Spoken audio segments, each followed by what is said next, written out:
Hey, everybody. Oh, that intro is so beautiful and it makes me feel so sad because it's like time is I passing. know, we old. We're We're very old now. Oh God. Hi everyone. I'm Daniel. This is Monty. Welcome to This Wouldn't Know. Ignore me while I struggle with my own mortality here on this podcast recording.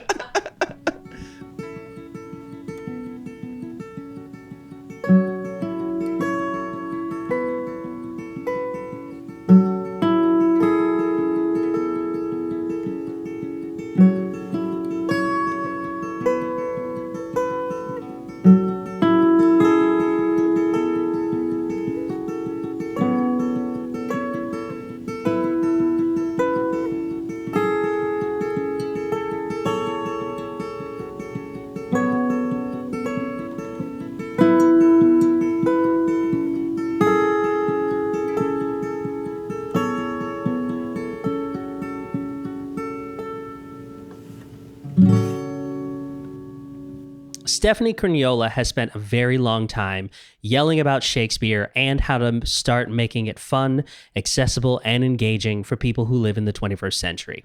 She has her master's in early modern English from King's College, London, where she mostly learned nichier words to yell with.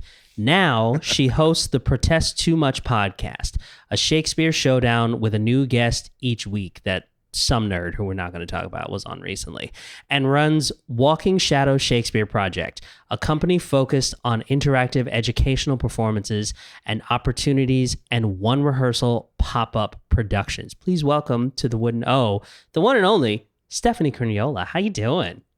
I'm so good. Thank you so much for having me. Thank you so much for being here, Stephanie. It's great to meet you. I loved that pronunciation on my last name too. Clean.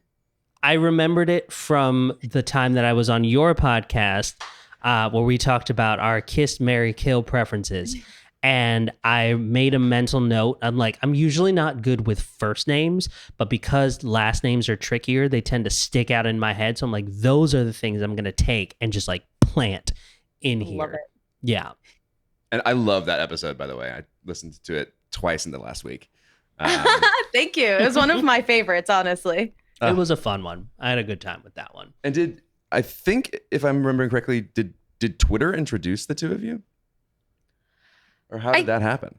I think so. It was. Yeah. That was a podcast. That was a podcast episode that came about quite literally from sliding into DMs. Oh, yeah, because I was posting weekly kiss, marry, kill, these three characters. And you commented on it and you were like, I want to talk more about this. And I was like, oh, do you? Love to hear that. Those are my favorite words. Oh my God, that's amazing. Yeah, it was like this. See, kids, this is where shameless plugs will get you. Insert yourself into the conversation, put yourself out there. Because I think you're correct. I responded to the official question on the Protest Too Much podcast Twitter, and then you responded from the account that my particular preference for marrying characters, which was to marry Lady Macbeth, was a quote spicy take. And I was like, this is the most logical to me, but like whatever, let me invite me on your podcast. I'll defend myself in detail. Yeah. and I loved it. And honestly, you did a pretty good job of making a case for it. I love her so much. I think she is one of the greatest characters that Shakespeare's ever written. She's like an astounding partner. And I think Macbeth, as they say, as the youth would say, fumbled the bag in the play. Like, it had a tragic ending, but it wasn't her fault. That's very generous for Macbeth, I think. Agreed. He's just a sword. He's just a sword. Just a physical sword. My husband likes to say he wants to see a production of Macbeth that it's just like a sword in the center of the stage, and then someone says the lines, but that's about as much actual brain power as he has, is the physical object just hanging out there. I'd pay money for that. That takes a whole new level of, is this a dagger I see before me? It's like his little baby dangling in front of him. All comes together. That is great. So, Stephanie, for our listeners who have never heard of the Protest Too Much podcast, the Shakespeare. First off, how dare you have never heard of the Protest Too Much? Shame on you. But you know what? It's not about where you start the race. It's about the fact that you finished and you're on the track now, and we're proud of you for that. That's why you're the best of us, Daniel. Stephanie, will you talk a little bit about how the Protest Too Much podcast came to be? Like, what was the genesis for creating a Shakespeare Showdown podcast, and like juxtapose that with your sort of mission of making Shakespeare more accessible for people in the 21st century? Yeah. So I'd been podcasting for a while, and I knew I wanted to do a Shakespeare podcast, but I didn't want to do a summarized shows podcast because there are a lot of those that do that way better than I could. And a lot of podcasts who go through each show and analyze them from a different perspective, like they do a great job. And I wanted to do something that I didn't have to do any work for. Yeah, our people. Hell yeah. Yeah. So I was listening to No Holds Barred, and they did something where they used to have like a matchup of something in the middle of the episode. And I honestly can't even it's been so long. Can't remember what exactly it was, but I was like, I could do something like that, but for a whole episode. And the thing for me is that, again, didn't want to do any work. So the guest gets to, unlike the typical episodes, not the one that Daniel was on, but the guest gets to choose both sides of the argument. So if we're arguing Shakespeare's best couple, you come on and you say, I think it's Paulina and Antigonus. And you think it's Macbeth and Lady Macbeth.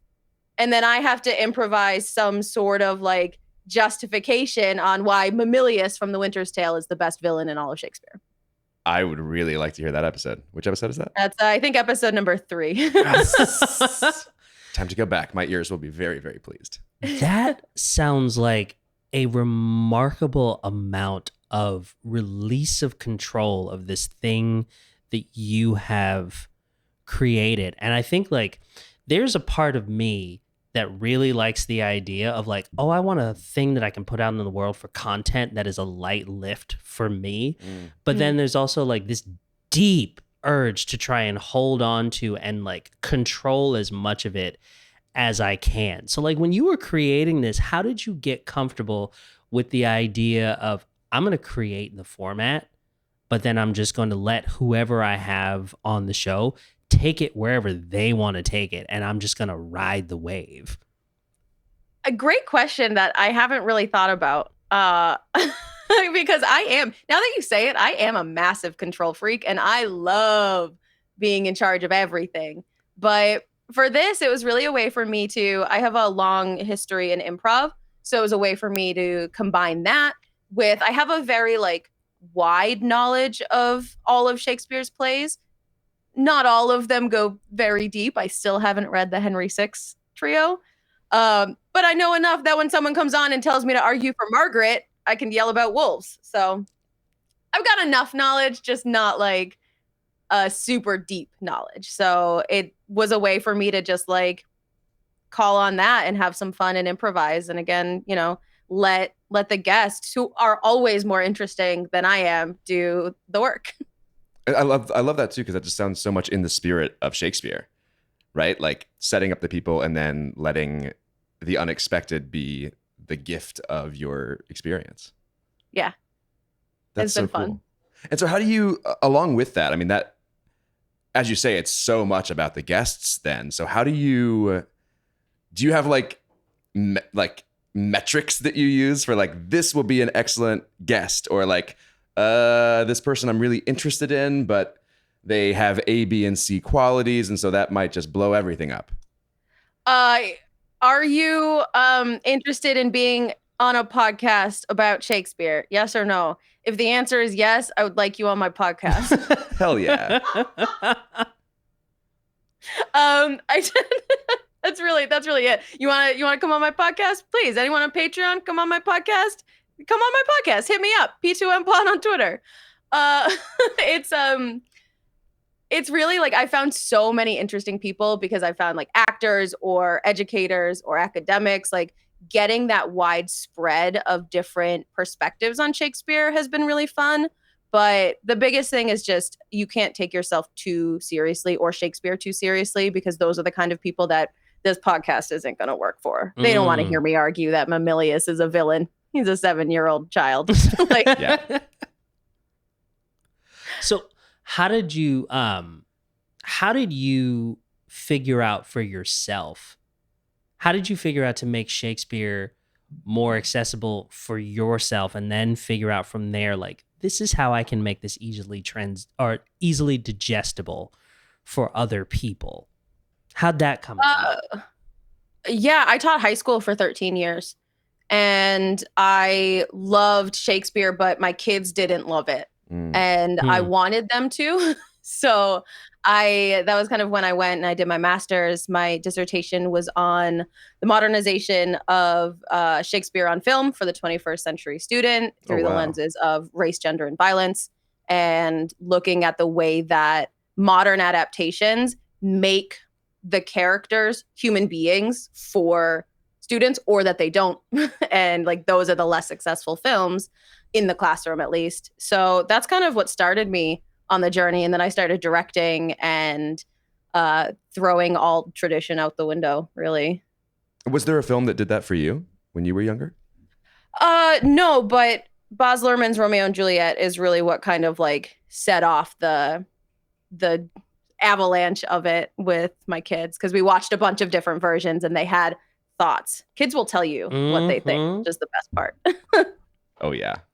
I also have a classroom Baz Luhrmann Romeo and Juliet story. I think it was part of for one of the elementary school children that I taught at the time. It was like part of their awakening into like, oh wait, other people are like, the opposite sex is kind of attractive.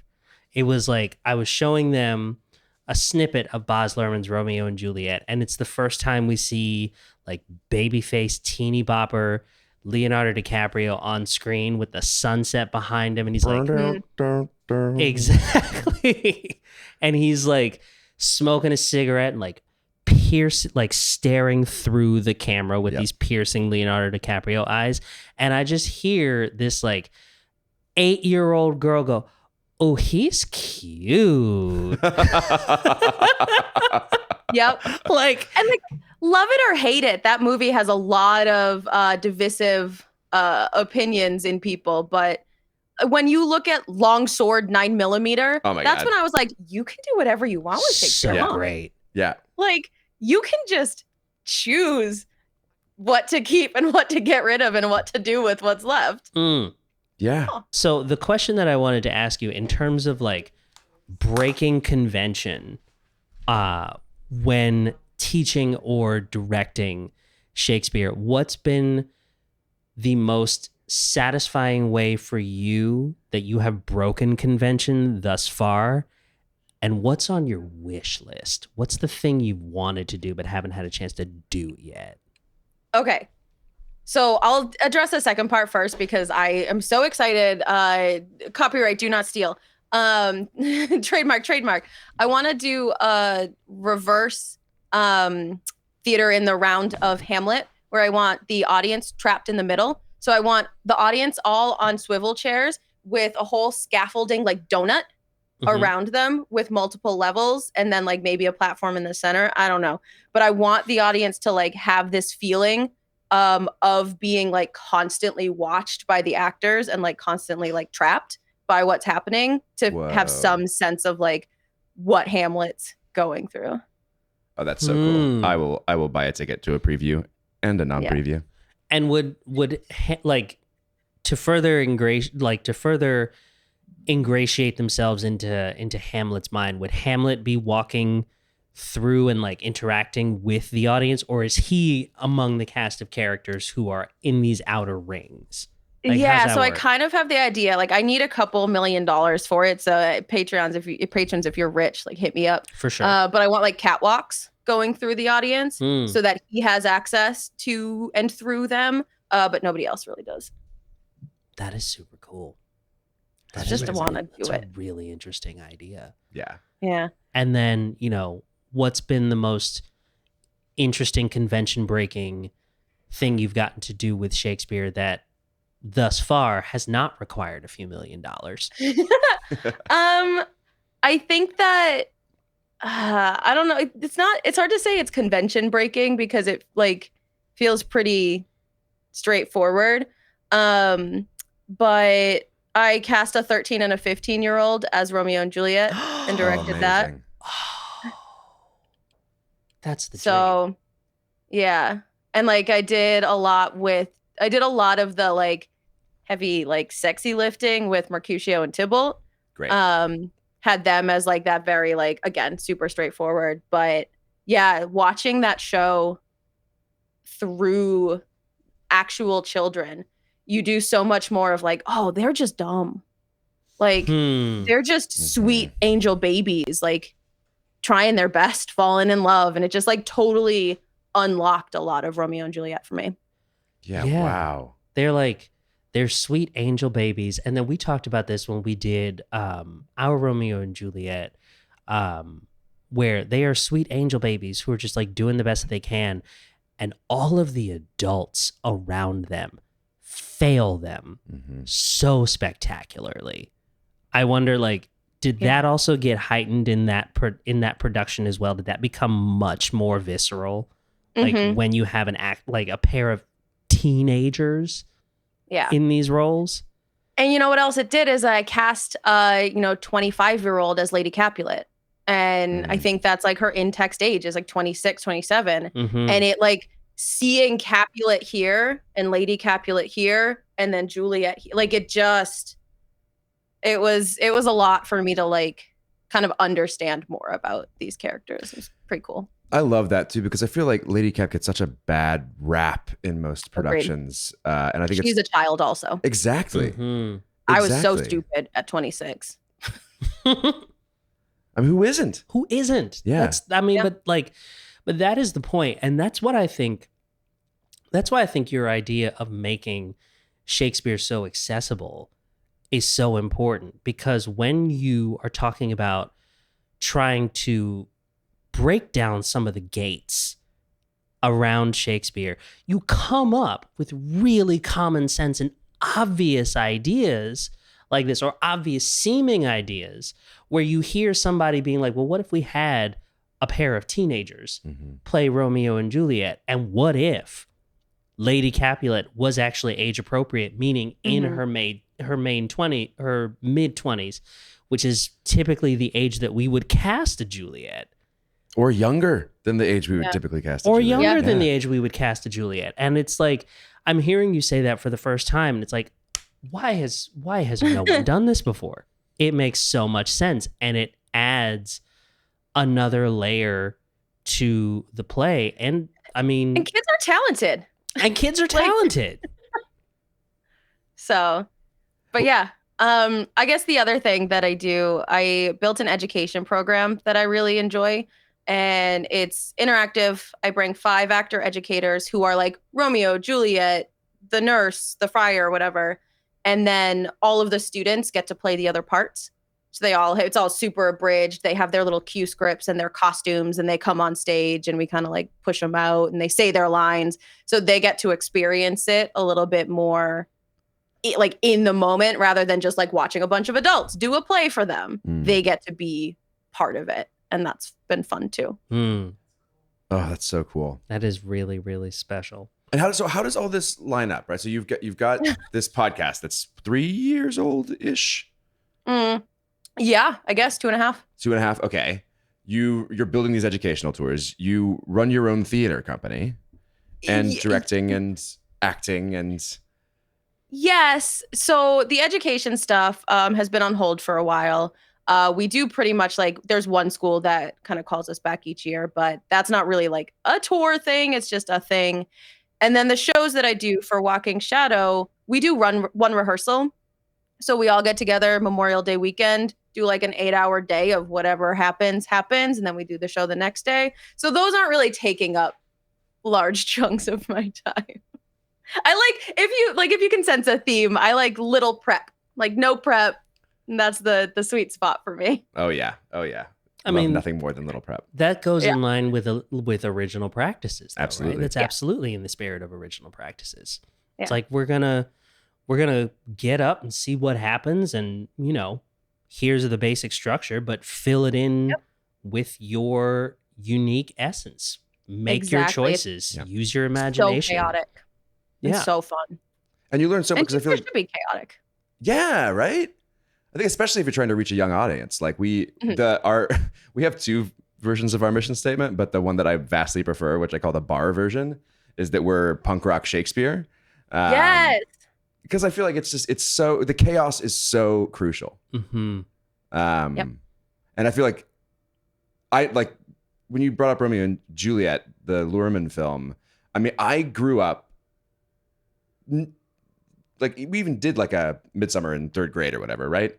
But just hating Shakespeare. Everything I saw is just so stale, so boring. And then that movie came out, and it was like, what the fuck is this? You can do this? Mm-hmm. Yeah. And I feel like it's that chaos element, at least for me. Yeah.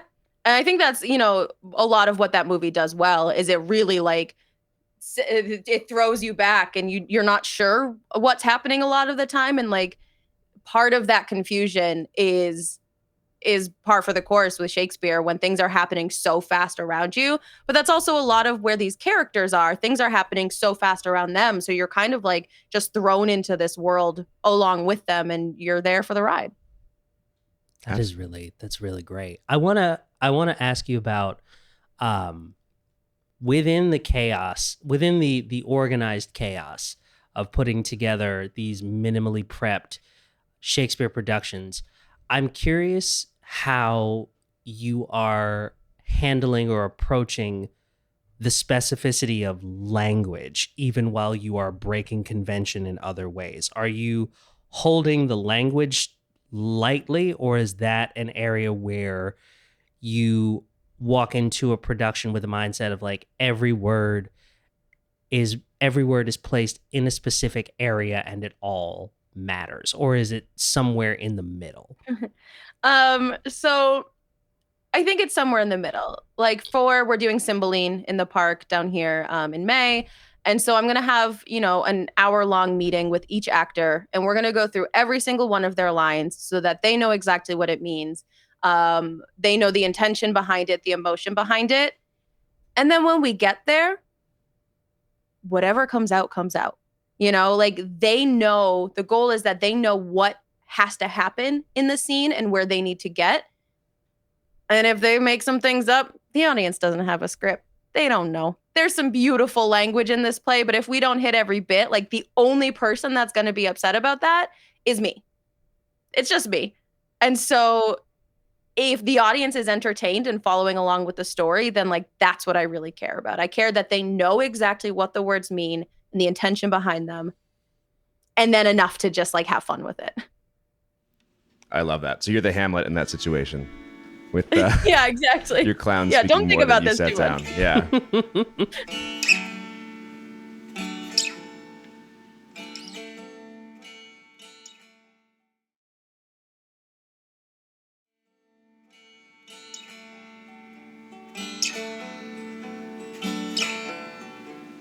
Oh, that's so fantastic. And so how did the first Walking Shadow production come about? So we did traditional shows for like 5 or 6 years, 8 years, however long. We did traditional shows fully rehearsed, and then I moved out of where I was living. And so when the park that we had performed in for the last 4 years called me, they were like, "Hey, we've got your spot again." I had to be like, "Okay." And then I was like, "What if?" So I called all my friends and I was like, "Hey, we've been doing this for a long time. What if we just like went back to Much Ado, our first show, and we just like did it with one rehearsal? What do you think would happen?" And everyone was on board for it because I have absolutely crazy friends and I love them. And then we've done it a few more times since then. It worked. So a reviewer said, "I came to this only because I thought it would be a train wreck." And it wasn't. Oh, amazing. That is amazing. That is I'm incredibly. a little upset, that it was so good. I'm a little angry that it was good is probably the best praise you could get from a critic. Unquestionably. Yeah. Mhm. I know you have to go soon. I'm going to let you go here in a minute. I have one more question for you before you go. But first, I would like you to tell the internet machine where people can find you. Yeah, you can find me at P2MPod on Twitter, Instagram, and TikTok. Also at Cruggles, CRUGGLEZ, on Instagram and Twitter. Perfect. And then final question before you have to leave. If you had to entrust one character from Shakespeare's canon to make for you the perfect omelet, who do you trust in the kitchen? Oh man, I'm gonna go with Duke Senior from As You Like It, Okay. because that's a kind of dad who's making brunches. He's definitely on his brunch game, so he'd make a mean omelet. Yeah, I bet those are some fluffy eggs. Those are probably some incredibly fluffy It's a eggs. good question. Monty, same to you. Who do you trust to make you the perfect omelet? Anyone from the canon?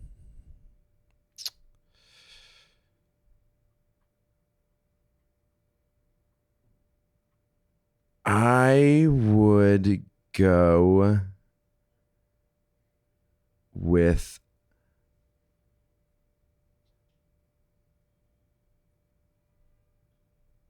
This is why I love this I question. know this is so damn good. I'd go with Friar Lawrence because I think he'd put some really good herbs in that omelet. Ooh, smart. I like it. yeah. Yeah. I like that. I'm into it. Okay. Very quickly because it is 7:30. So I'm just going to give my answer with no explanation whatsoever. I'm going to go with the person I trust to make the perfect omelet would have to be Malvolio. Oh. Oh, yeah. Well, Yeah. but if you're not Olivia, might it not be the worst omelet ever made? But here's my thing. Malvolio is such an anal retentive type of person. That's what that I was going to say. Yeah. He It'd be like perfect. the first one probably would not be like great. It might be like a mediocre omelet. But if I tasked him with making me the perfect omelet, he'd get to know like my personality, my moods, my flavor palette, like where I like to sit in the middle of the day. Like, and eventually it'd be a little bit of a longer process, but he'd eventually get to know me on a level that he could make an omelet that would speak to my soul, like would satisfy the core of my being and not just my stomach. I think we just got a little fan fiction right there, Stephanie, Yeah. to send you off. I Little really short like story. it. Malvolio makes the perfect omelet. This was such a good time. Thank you so much for having me. Stephanie Corniola, everybody, host of the Protest Too Much podcast, which you can find wherever you get your podcasts. Please make sure to follow her on all of the social medias.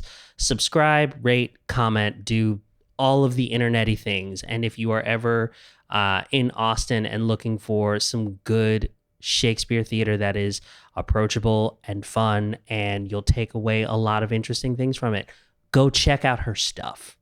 Everybody Yeah, check me out. everybody go check out Stephanie's stuff, and then please give her like $5 million so we I can want to see that Hamlet. so we can make this reverse theater in the round Hamlet. I love it. Thank you guys so much for having me. Thank you so much. Have a great night. See ya. Bye. Bye.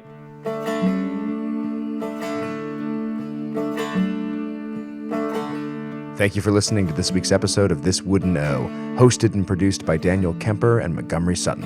Original music is by Kara Arena. This Wouldn't Know is brought to you by Rude Grooms, a Queens, New York-based theater company creating epically intimate theatrical experiences in public spaces, non-traditional venues, and new media. Learn more at rudegrooms.com or follow us on social media at Rude Grooms and at This Wouldn't Know.